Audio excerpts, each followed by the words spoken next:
The medical bay was cold and quiet. Vector sat in the metal chair, his insect-like body shaking. The restraints on his arms were not there to keep him locked up. They were there because he could not stop trembling. High Inquisitor Morale walked into the room. She was tall and elegant, her blue skin glowing softly under the lights. She had done this job for many years. She had listened to soldiers tell their war stories hundreds of times. Nothing scared her anymore. Or so she believed. She sat down across from Vector and turned on the recording machine. Soldier Vector, you are the only officer who survived the battle at Terran Ridge. We need you to tell us what happened. Vector's mandibles clicked together nervously. His large compound eyes stared at the floor. He did not speak.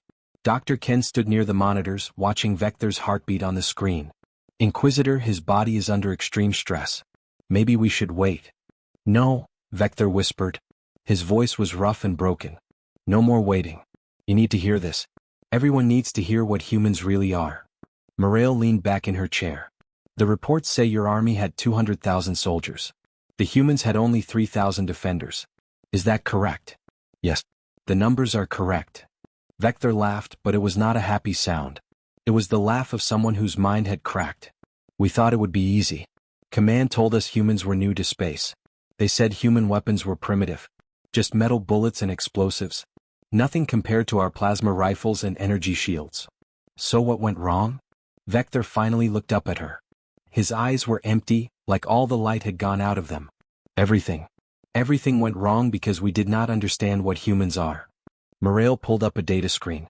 Before the battle, you sent them a message demanding surrender. They replied with 4 words. Negative, come and take it. Why did they refuse? We thought they were stupid. We thought they did not understand math. 67 of our soldiers for every one of theirs. We had ships in orbit. We had bombs and tanks and air support. They had nothing but rifles and determination. Vector's whole body shuddered. Command laughed when they refused to surrender. They actually laughed. And then? We attacked. We bombed their outer defenses from space. We destroyed their walls and their gun positions. Then we landed our troops. My battalion went in first. Vector closed his eyes. The first human I saw was a female named Minji. A plasma blast took her arm off at the shoulder. She should have died. She should have screamed and fallen down. What did she do? Vector's voice became very quiet. She picked up her severed arm. She used it like a club and beat one of my soldiers to death before she collapsed. She did not scream. She did not cry. She just kept fighting until her body could not move anymore. Dr. Ken stared at his monitors in disbelief. That is medically impossible. The pain alone should have caused shock and unconsciousness. I know what is possible and what is not, Vector snapped. I saw it with my own eyes. And she was not the only one. I saw a medic named Deho refuse to evacuate from a medical station. He injected himself with some kind of drug and held a hallway alone against 200 of our soldiers. For 40 minutes. When we finally killed him, we counted 18 dead coalition soldiers around his body. Morale's hand holding the stylus had stopped moving. She just stared at Vector. Every species in the galaxy knows when to retreat, Vector continued. When you are outnumbered, you fall back. When you are wounded, you seek medical help. When the battle is lost, you surrender. These are the basic rules of warfare. But humans do not follow these rules. What do? They fight harder. The more desperate the situation, the more dangerous they become. Wounded humans do not retreat to safety. They crawl toward our lines with grenades in their hands. They want to take as many of us with them as they can. Morale felt cold despite the warm air in the medical bay. This does not make tactical sense. That is what I thought too. But then night came. Vector's mandibles clicked rapidly. We sent out 30 scouts in 6 teams. Standard reconnaissance. We found them at dawn. Dead? Worse. Vector's voice dropped to a whisper.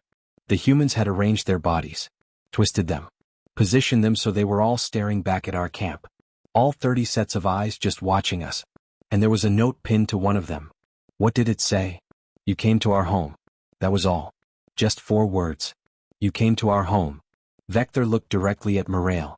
It was signed by someone named Juno. We found out later that Juno was 8 years old. He died in our first bombing run.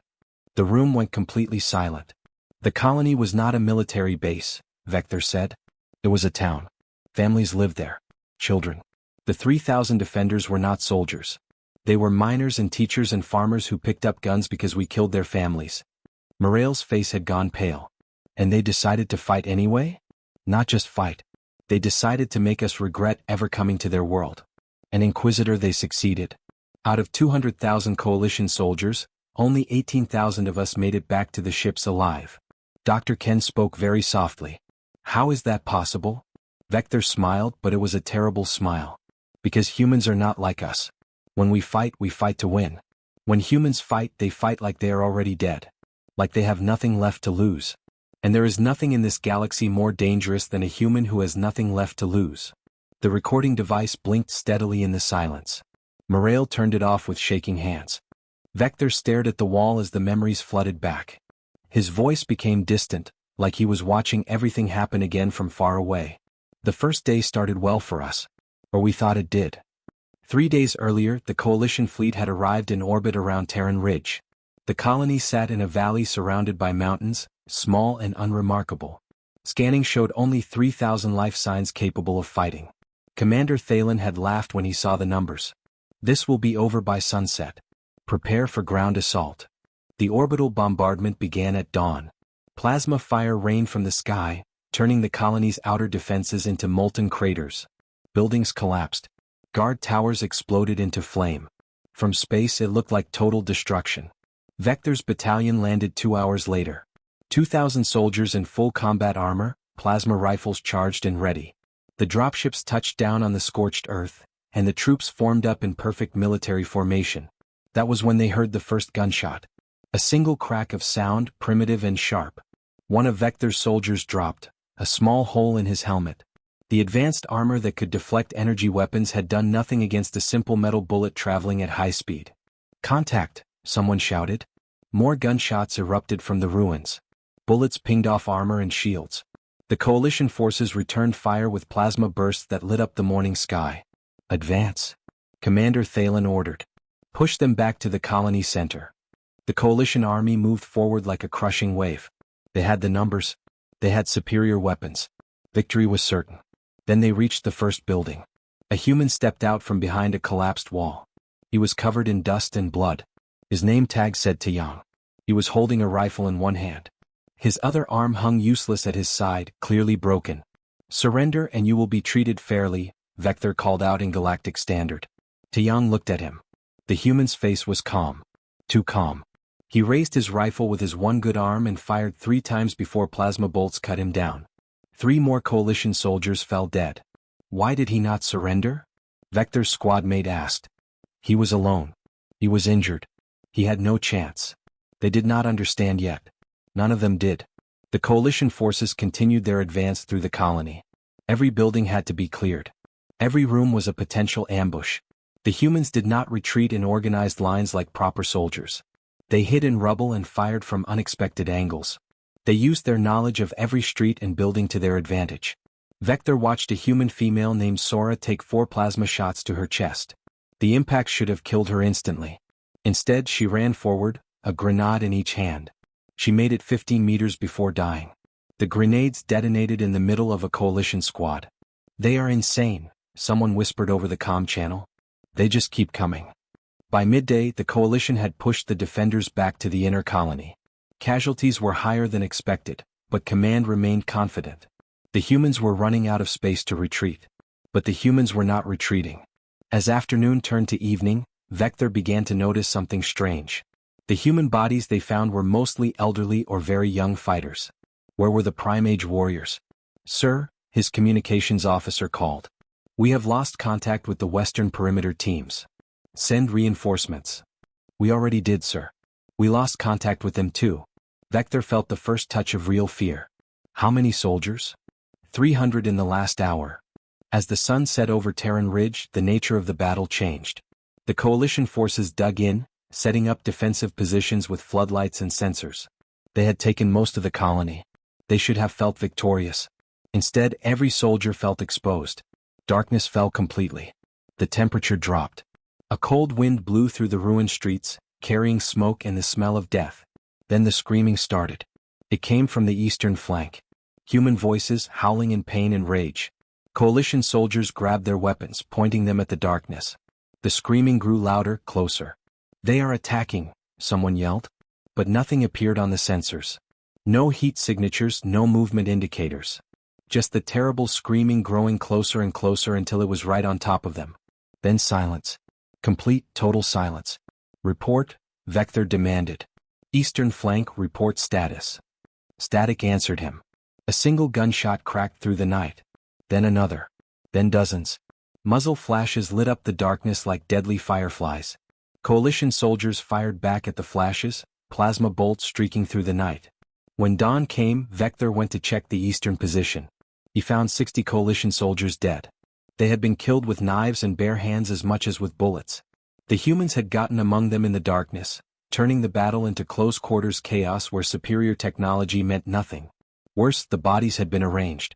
Positioned to face the main coalition camp, weapons placed in their hands as if they were still on guard duty. Another note was pinned to the ground. This one said, "We are not trapped in here with you. You are trapped in here with us." Hyun. Vector's mandibles clicked uncontrollably. They hunted us. All night they hunted us like animals. In the medical bay, Morale was writing furiously. But you still had superior numbers. Surely. Numbers meant nothing, Vector interrupted. By the second day, soldiers were refusing orders. Our Krellin warriors, who share a hive mind and never feel individual fear, were experiencing terror for the first time in our species' history. The humans were not just fighting us. They were teaching us what fear felt like. Dr. Ken checked his monitors. Your stress levels are critical. We should stop. No. Vector's voice was hard. You need to understand what we faced. You need to know what happens when you threaten a human's home. Morale nodded slowly. Tell us about day 2. Vector closed his eyes and continued his terrible story. Vector's voice grew hollow as he continued. The second day we realized we were not fighting soldiers. We were fighting something else entirely. By dawn of the second day, Coalition Command had lost contact with 40% of their ground forces. The reports from surviving units made no sense. Humans fighting with fatal wounds. Humans appearing and disappearing like ghosts. Humans doing things that biology said were impossible. A field medic sent a video recording to command. It showed a human male named Kaiwan who had taken a plasma blast directly to his chest. The medical scanner confirmed his heart had stopped. He was clinically dead. For 6 minutes, the recording showed Kaiwan continuing to fight. He killed 4 coalition soldiers with a combat knife before his body finally understood it was dead and collapsed. Explain this, Commander Thalen demanded, showing the video to his science officer. I cannot, sir. By all medical understanding, he should have dropped immediately. But the impossible had been recorded. Humans were fighting on pure will, their bodies refusing to quit even when fatally damaged. Worse, the humans had begun psychological warfare. The coalition communication channels suddenly filled with sounds. Human voices screaming in agony. Terrible, gut-wrenching screams that made even veteran soldiers flinch. They are broadcasting their wounded, the communications officer reported. Jamming the channels with distress calls. Ignore it, Thalen ordered. Focus on. A squad reported finding the source of one transmission. They approached cautiously, following the screaming to a collapsed building. Inside they found a human female named Yuna, badly wounded and crying out in pain. The coalition soldiers moved to secure her. It was a trap. The moment they entered the building, explosives detonated. The screaming had been bait. Yuna had been bait. She had sat there, wounded and broadcasting her pain, waiting patiently for the enemy to come close enough. 12 coalition soldiers died in that explosion. They sacrificed themselves, Vector whispered in the medical bay. Not in panic or desperation. They plan it. They use their own wounded as weapons. Morale felt sick.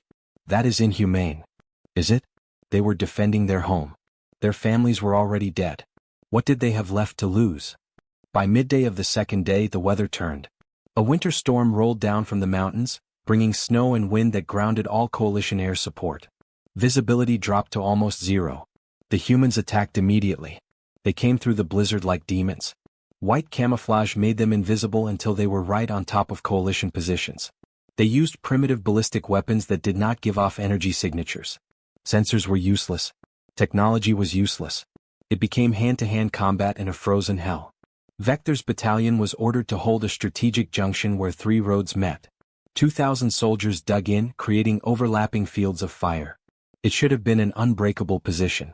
The humans hit them from underground. They had dug tunnels, Vector said, his body shaking with the memory. mining tunnels that connected to old sewage systems. They came up right in the middle of our formation. A human named Borum emerged from a manhole, covered in filth and blood. He was missing his left eye and his right leg below the knee. He pulled himself up with his arms, an explosive device strapped to his chest. "For Juno," he said in perfect galactic standard. Then he detonated. The explosion killed 30 coalition soldiers and created chaos in the defensive line. More humans poured up from the tunnels, exploiting the confusion.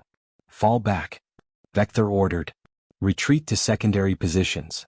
But as his soldiers tried to withdraw, they found the roads blocked. The humans had destroyed the bridges and collapsed buildings across the streets during the night. There was no easy retreat. They were trapped. "You wanted to take our home," a voice called in galactic standard. "So we will make you stay forever." The voice belonged to a human named Daehoon. He stood on a rooftop, clearly visible despite the snow. He was not hiding. He wanted them to see him. "You are surrounded," Vector shouted back. "You cannot win. Surrender and we will show mercy." Daehoon laughed. It was a cold, bitter sound. "Mercy? You bombed our children from orbit. You destroyed our homes. And you speak of mercy?" He raised his rifle and fired a single shot that hit Vector's helmet, cracking the visor. "We do not want mercy. We want justice." Then he vanished back into the snow. For the next 8 hours, a single human sniper pinned down 500 coalition soldiers. Every time someone moved, a shot rang out. Perfect accuracy. Impossible angles. The sniper seemed to be everywhere at once. Coalition forces finally located her position and brought down the entire building with concentrated fire.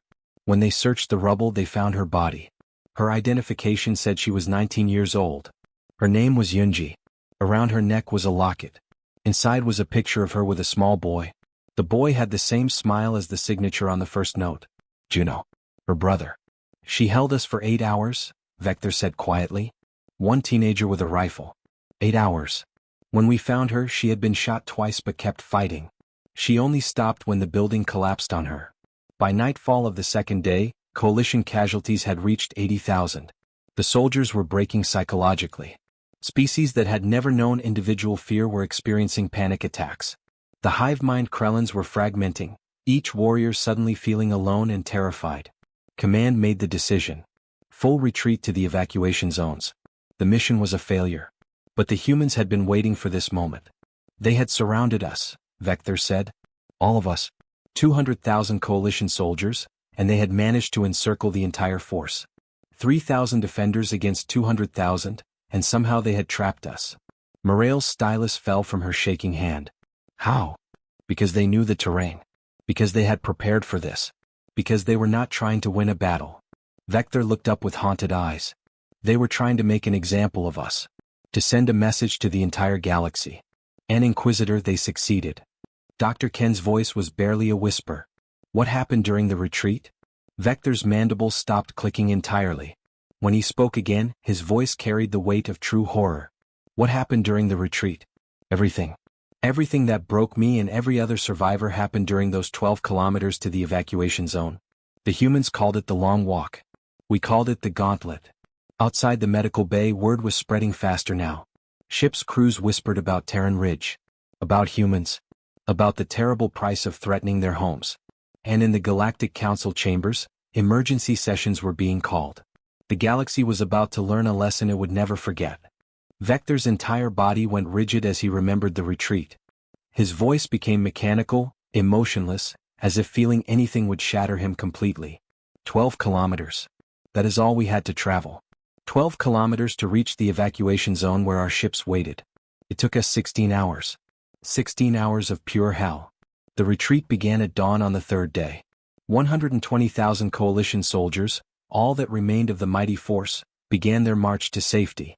They moved in tight formation, weapons ready, scanning every shadow. The humans were waiting. The first kilometer seemed easy. Too easy. The roads were clear, the buildings silent. Some soldiers began to hope they might actually make it. Then the shooting started. It came from everywhere and nowhere. Bullets ripped through armor from unexpected angles. Coalition soldiers returned fire, plasma bolts destroying entire buildings, but the shooting never stopped. The humans had fortified every window, every rooftop, every pile of rubble. "They had studied us," Vector said. "During the first 2 days while we thought we were winning, they were learning. learning how each species moved, how we fought, where our weak points were. The Krellin warriors had weak joints in their exoskeletons. Human bullets targeted exactly those spots. The Borrelians had sensitive hearing organs on their necks. Human explosives were designed to create specific sound frequencies that caused maximum pain. Every species in the coalition force faced tactics designed specifically to exploit their biology. They learned us, Vector whispered. And they used that knowledge to kill us efficiently. At Kilometer 3, coalition forces tried to use captured civilians as shields. 30 human civilians, mostly elderly and children who had been found hiding in basements. The human defenders did not hesitate. They shot through their own people to hit the coalition soldiers behind them.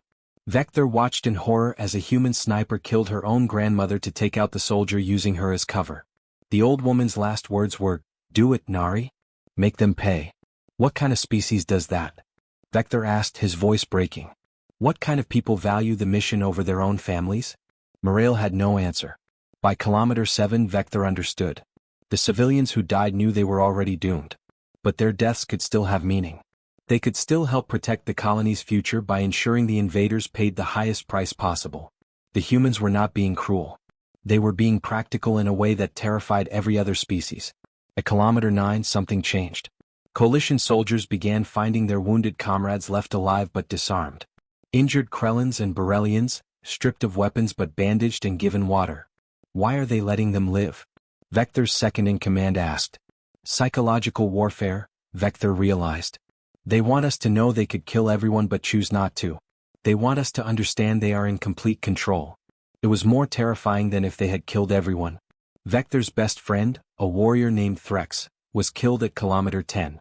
A human explosive tore through their position. Threx threw himself over Vector, taking the shrapnel that would have killed him. "Go," Threx gasped with his dying breath. Tell them what humans are." Vector crawled into a pile of bodies and hid. He lay there for hours, playing dead, listening to the battle rage around him. That was when he saw something that changed everything. A human soldier, a young male named Miho, sat down beside a dying Borrelian soldier. The alien was choking on his own blood, clearly minutes from death. Miho could have just walked away. Instead, he pulled out a canteen and carefully gave the dying alien water. His hands were gentle, almost tender. "Nothing personal," Miho said quietly in Galactic Standard. "You came to our home. We did what we had to do. But I am sorry you are dying alone." He stayed with the Borrelian until the end, holding his hand. Then Miho stood up, reloaded his rifle, and went back to killing coalition soldiers with ruthless efficiency. "That is when I understood," Vector said in the medical bay. "These were not monsters. They were people. Parents and children and friends and neighbors. They had families and dreams and lives they loved." "Then why fight so brutally?" Morale asked. "Because we threatened what they loved. Because they chose to become monsters to protect those things. It was not who they were. It was who they decided to be when we gave them no other choice." Vector pulled out a data pad he had taken from a dead human soldier. On the screen were family photos. A man and woman with 2 small children, smiling at a birthday party. Drawings made by children. Poetry about sunsets and hope. The soldier who carried this was named Jaiwan. We killed him at Kilometer 11. Before he died, he took out 43 of our soldiers. Vector's voice cracked. 43. And he was not a trained warrior. He was a school teacher. His data pad had lesson plans for teaching children mathematics. By Kilometer 12, only 18,000 coalition soldiers reached the evacuation zone. The ships descended, and the survivors scrambled aboard in desperate panic. Vector was one of the last to board. As his shuttle lifted off, he looked back at the colony. On the ridge overlooking the evacuation zone stood a human figure. Even from a distance, Vector could see the commander was covered in blood and ash. But the human was standing tall, unbroken, watching them leave. The figure raised one hand. Not in farewell. Not in threat. Just acknowledgement. "We beat you. We sent you running. Remember this." "Who was that?" the shuttle pilot asked. Vector checked his tactical database, matching the profile to human records. Commander Seo Jun. Age 42. Former mining engineer. 3 children, all killed in our initial bombardment. The man who had orchestrated the defense that destroyed a coalition army had been a civilian 3 days ago. A father who went to work and came home to his family and probably worried about normal things like bills and his children's education. Until they killed his children. Then he became something else entirely. "They are not warriors by nature," Vector whispered as Terran Ridge disappeared below the clouds. That is what makes them so terrifying. They are ordinary people who can become extraordinary nightmares when you threaten what they love. As the shuttle docked with the main ship, Vector looked at the faces of the other survivors. Every single one wore the same expression of trauma and disbelief. They had learned what humans were capable of. And the lesson had cost 182,000 lives. In the medical bay, Vector finished his account of the long walk. His voice was empty now, drained of all emotion. That is what happened during the retreat. That is why only 18,000 of us survived. Morale sat in silence, trying to process everything she had heard. Dr. Ken spoke quietly. And the human casualties? 2,847 dead. 153 survived. The numbers hung in the air like an accusation. 3,000 defenders against 200,000 invaders. The defenders won. Vector fell silent. The recording device blinked steadily in the quiet medical bay. For a long moment, nobody spoke. Morale finally turned off the recorder with shaking hands. This testimony will go to the Galactic Council. They need to hear this. Will they believe it? Vector asked bitterly. Will they believe that 3,000 primitives defeated the Coalition's finest army? The evidence supports your account, Dr. Ken said quietly, gesturing to his data screens. We have combat footage, survivor testimonies, satellite recordings. All of it confirms what you have said. Morale stood and walked to the window. Outside, the stars glittered peacefully, unaware of the horror that had unfolded on Terran Ridge. The Council will want to know if this was an anomaly. One unusually fierce colony. They will ask if all humans fight this way. Then ask the humans yourself, Vector said. They sent a delegation. They arrived today. Morale turned sharply. What? When was this arranged? 3 days ago. They requested formal peace negotiations. Vector laughed without humor. They destroyed our army and now they want to talk. As if nothing happened. 2 hours later, Morale stood in the Galactic Council chambers. The Great Hall was filled with representatives from 40 species, all murmuring anxiously. Word of Terran Ridge had spread. Everyone wanted answers. High Chancellor Vorith called the session to order. We are here to discuss the incident at Terran Ridge and to hear testimony from the sole surviving officer. Vector was brought in, still wearing his restraints. He stood before the assembled council, a broken warrior facing the leaders of galactic civilization. Tell them, Vorith commanded. Tell them what you told the Inquisitor. Vector spoke for an hour. He described everything. The battle, the horrors, the impossible things humans had done. As he spoke, the council chamber grew quieter and quieter. When he finished, the silence was absolute. This is impossible, a Borellian counselor finally said. No species can sustain such casualties and continue fighting. It defies all military logic. I thought the same thing, Vector replied. I was wrong. Another counselor stood. The coalition proposes a second assault. A larger force. 2 million soldiers. We will show these humans the price of defiance. No. Vector's shout echoed through the chamber. He strained against his restraints. You do not understand. You still do not understand what they are. Explain, Vorith said calmly. Vector's voice dropped to almost a whisper, but everyone heard him clearly.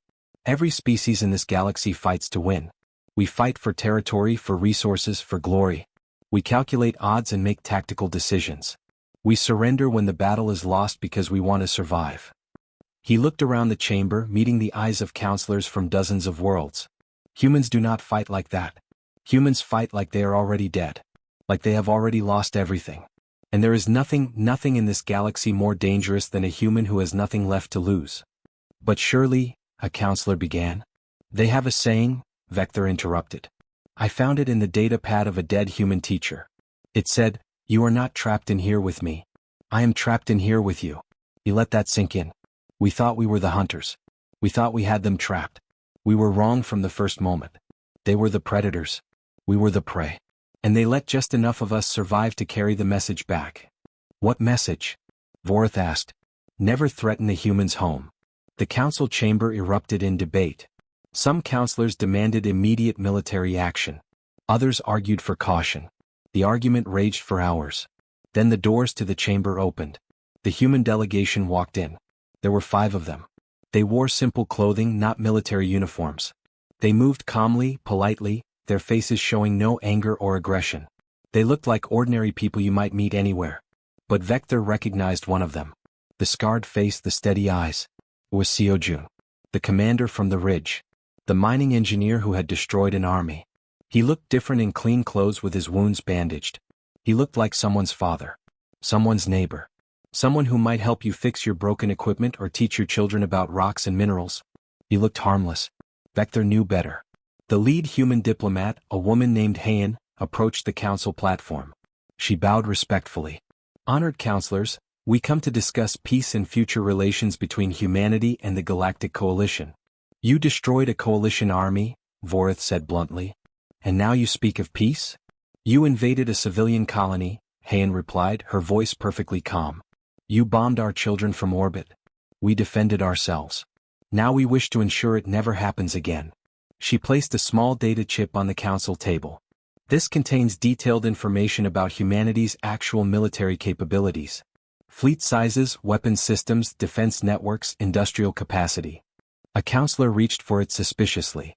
Why would you reveal this information? Hayan smiled. It was not a threatening smile. It was worse. It was the smile of someone holding all the cards and everyone knew it. Because Terran Ridge was a mining colony. A civilian settlement. The 3,000 defenders were miners, teachers, farmers, and parents. They were not soldiers. She let that information settle over the council. We have 8,000 colonies across 200 worlds. Terran Ridge was one of the smallest. One of the most remote. One of the least defended. Her smile never wavered. Do the math, counselors. The chamber went absolutely silent. Seojun stepped forward and spoke for the first time. His voice was quiet but carried clearly. My children's names were Minseo, Jian, and little Sumi. She was 6 years old. She loved drawing pictures of stars. He looked directly at Vector. You killed them in your first bombing run. So I made sure you remembered us. All of us. Every parent, every child, every family you destroyed. We made you remember. Vector's restraints creaked as his body shook. We were not angry, Seojun continued. That is what you must understand. We were not driven by rage or hatred. We simply did what needed to be done. Efficiently. Completely. He turned back to the council. Terran Ridge sent a message. Do not threaten human homes. Do not harm human children. Because if you do, every single one of us, from the youngest adult to the oldest elder, will become your worst nightmare. Not because we are warriors, but because we love our families more than we fear death. Hayan picked up where he left off. So here is our proposal. Trade. Cultural exchange. Mutual defense treaties. We can be the galaxy's greatest allies. She paused. Or you can try to invade us again and learn exactly what 8,000 colonies of angry humans can accomplish. The data chip sat on the table like a bomb. Finally Vorith reached for it. He inserted it into the council's computer system. Numbers and statistics filled the holographic displays. Fleet compositions. Industrial output. Population numbers. Defensive capabilities. His face went pale. This cannot be accurate, he whispered. It is, Hayan confirmed. Every number is verified and conservative. We believe in transparency with our potential allies. Vorith looked at the assembled council. Then at Vector. Then at the calm, pleasant humans standing before them. The Galactic Council votes on establishing peaceful relations with humanity. All in favor? Every single hand went up. Not because they wanted peace. Because they were terrified of what war would cost. The humans smiled and bowed. We look forward to a long and prosperous friendship. As the council session ended, Vector watched from the gallery. Morale sat beside him. They won, she said quietly. Not just the battle. Everything. Yes.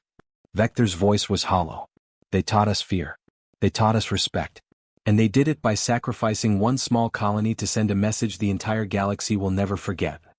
What frightens you most about them? Morale asked. Vector thought about Miho giving water to a dying enemy. About Seojun standing on the ridge watching them flee. About ordinary people becoming extraordinary horrors to protect what they loved. They were not angry, he finally said. That is what terrifies me most. They were not driven by rage or hatred. They simply did what had to be done and then offered us peace with smiles and handshakes. As if it was all just business. He watched the human delegation leave the chamber, talking and laughing with each other like old friends. Across the galaxy, Vector whispered, human parents are tucking their children into bed right now. Human farmers are tending their crops. Human artists are creating beauty. They live normal, peaceful lives filled with love and hope. And? Morale prompted. And every single one of them would become a monster if someone threatened their home. That is what we learned at Terran Ridge. That is the warning humanity sent. He finally looked at her. Never wake the sleeping human. Because once awakened, they do not stop until the threat is eliminated. Completely. Outside the council chambers, the human delegation boarded their ship to return home. Seojun looked out the viewport at the stars, thinking of Minseo, Jen, and little Sumi who loved drawing stars. Did we do right? He asked Heian quietly. We protected our homes. We made sure it never happens again. She put a hand on his shoulder. Yes, we did right. The ship turned toward Earth, carrying humans back to their ordinary lives. And the galaxy watched them go, finally understanding the truth. Humanity did not seek war.